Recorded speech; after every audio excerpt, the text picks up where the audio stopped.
Hey guys, it's Kate, and I hope you're having a fabulous day today, and I hope you're ready for the holidays. So, I did a challenge, and I wanted to make as many Christmas tree card designs as I could in watercolor in a short period of time. So I grabbed my Mozart Kohlrabi watercolor palette and a brush and some pieces of watercolor paper to work on some quick and easy cards.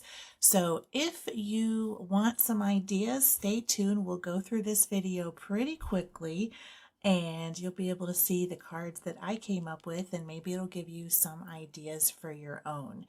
And one other thing that I did is go into my metallic colors a lot more in this video, which I haven't been doing enough. So I really dipped into the metallic blue and the green and the gold and bronze, and I really enjoyed that. So this was a really fun little project. So I hope that if you are thinking of doing some hand-painted Christmas cards or little illustrations or even a little project with your kids, stay tuned, and I hope this gives you some ideas. So I started off with that first tree kind of wet and wet, and I'm just going through quickly and doing a bunch of these tree shapes. And some of them I liked a lot more than others, but I wanted to see how many different types of simple watercolor trees that I could make. So I tried to make different variations with each one. And then after they dried too, I also went back through and made some different like little, ornaments and decorations and stuff on each one. So I tried to make them pretty unique.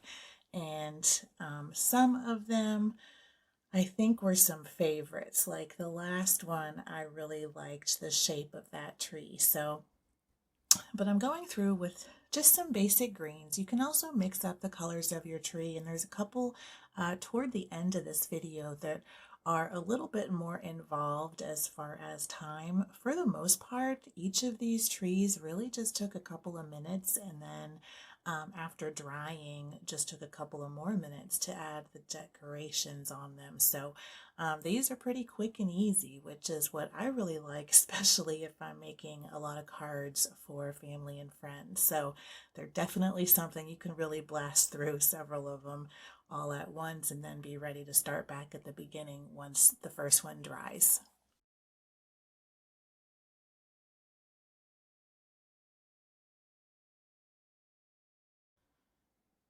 So I'm going through, I'm adding a lot of different splashes. I'm working with different colors in my palette. I want to definitely add some of that sparkle in there. And oh, there's my favorite shape again.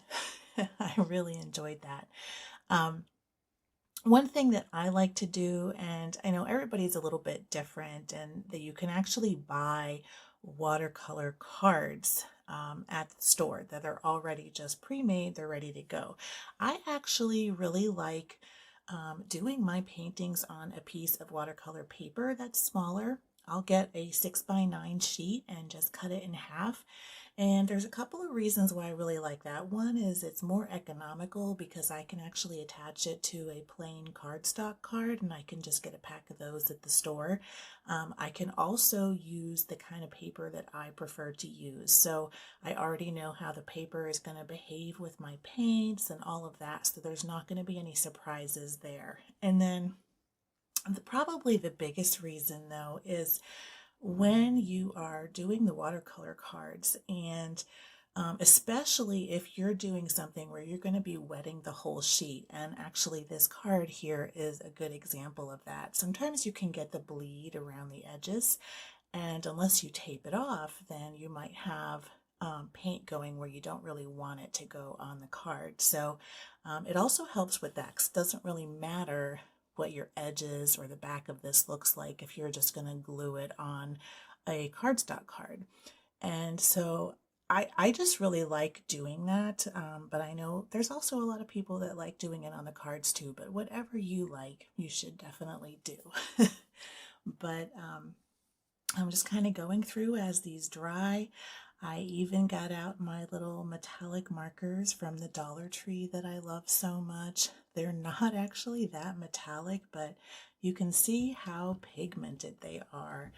And they're just a lot of fun to use and break out. I especially love that sort of rose gold colored marker. I like to use that in a lot of projects.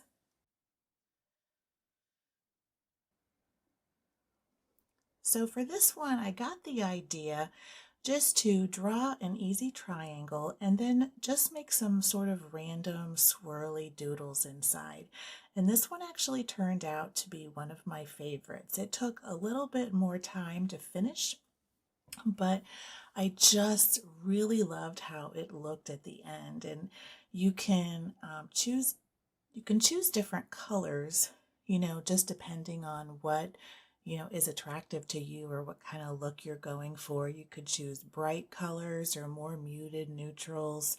I kind of stuck with some blues and greens here and kind of gave it a couple of little pops with some yellow and turquoise, but I just loved how it came together. So I kind of staggered my colors a little bit and stayed within the shapes, and I just didn't put any of the same color next to each other on the tree, but I just really loved how this one looked, and it's simple. It just takes a little bit longer to fill in all the shapes. So this is kind of like a bonus tree, I guess.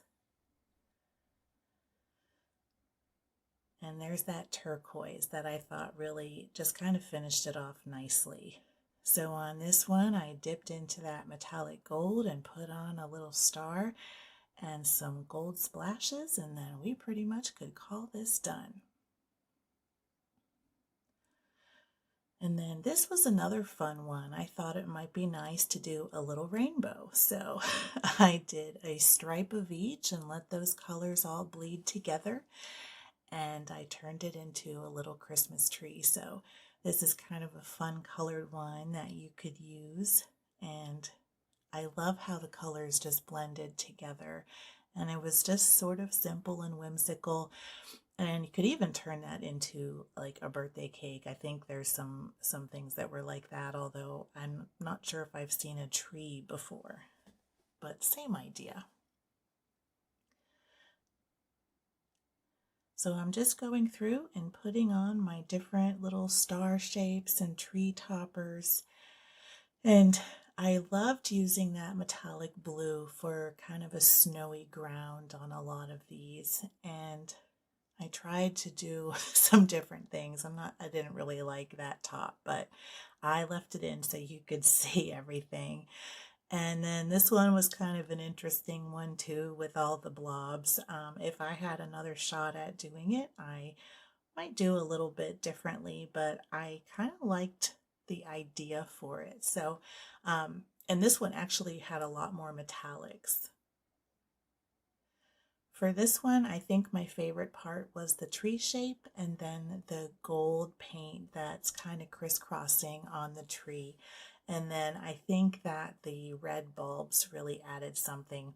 I might have left out the fine liner on that one though.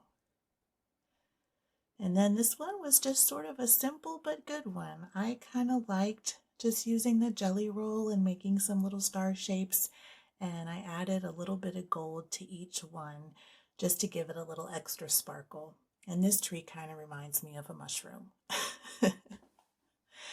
So here is the completed project, and I will go through and do a close-up of each one.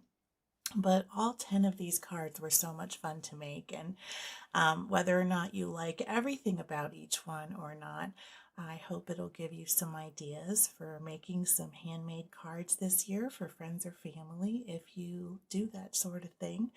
And I think of all of them, this one was my favorite. Probably followed by this one, just because they're so different. I love the colors and everything, and they just, I don't know, they made me happy to do. And that's the best part, is when you're making something that makes you happy. So I'm just going to finish going through these, but let me know in the comments below your thoughts and what you did or didn't like in these ones, and whether or not they gave you any ideas for something to make for the holidays this year. I've got a couple of more videos coming up, and I'm gonna make some Christmas ones, and I was just thinking, wouldn't it be cool to make kind of a 12 days of Christmas, and I can make some different cards. And I think my next video is another one that I did where we're gonna use some magazine pages and scraps to make it. So make sure you come back for that one if you've got any scrap collage paper lying around, and we can make something with those together too. So I hope you enjoyed watching this video today. Thank you so much, and until next time, keep creating.